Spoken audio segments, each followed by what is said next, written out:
Hi, and welcome to Story Time. I'm Jenna, I'm Alicia. and today we're going to be talking about anger. How my narcissistic ex-husband was always angry. It didn't seem like I could do anything right. The children couldn't do anything right. If I vacuumed, well, he had to vacuum again. And it was always take the garbage out. That doesn't sound like a big deal, but if there was one piece of paper in it, he still wanted it taken out. So things like that, somebody told me one time, this is a quote, the little things matter more really than the big things, because there's a lot more little things like day-to-day things that would make him angry.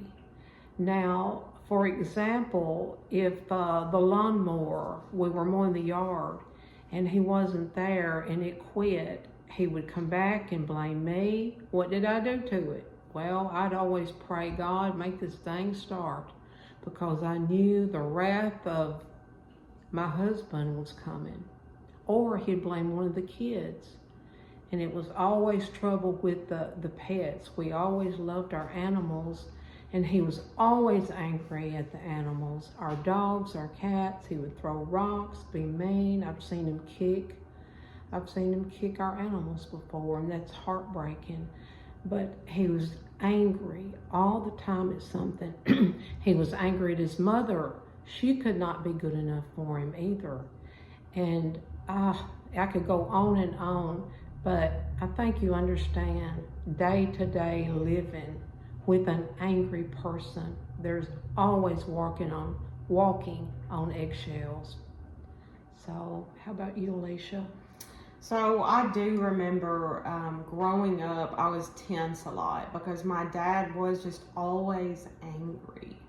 And everything was always our fault. I remember one time we left this church after he preached a sermon there.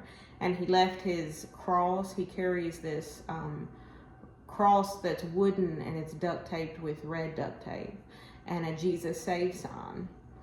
And he left it at the church after preaching the sermon. And I remember him being quiet for a minute on the drive home, realizing it was gone.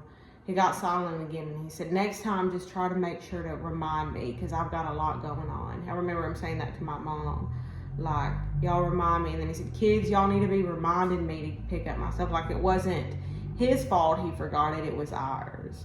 And if we ever tried to say anything back, it was considered back talking. Like, I didn't see you leave. He said, don't back talk, and holler at us.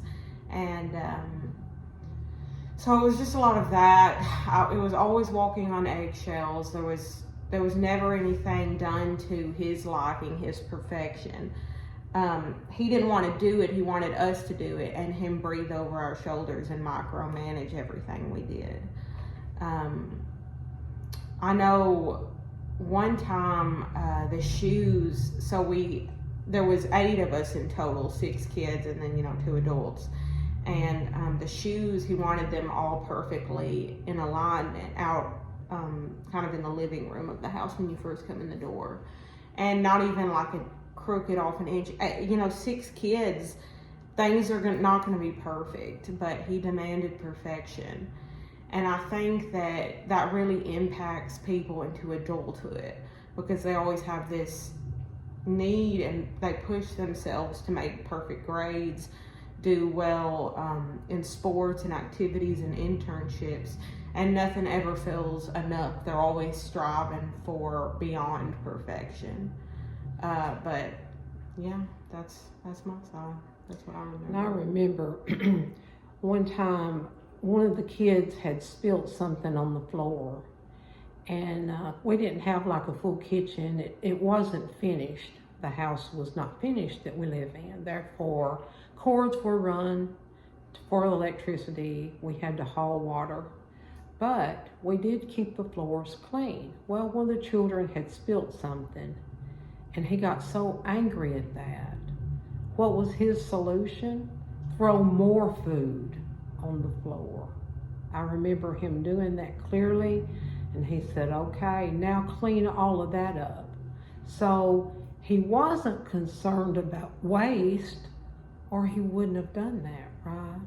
Yeah, or the actual mess of it. Right. It was him being able to tell somebody what to do, when to do it. And if he said jump, we said how high. That's right. Thank you so much for listening.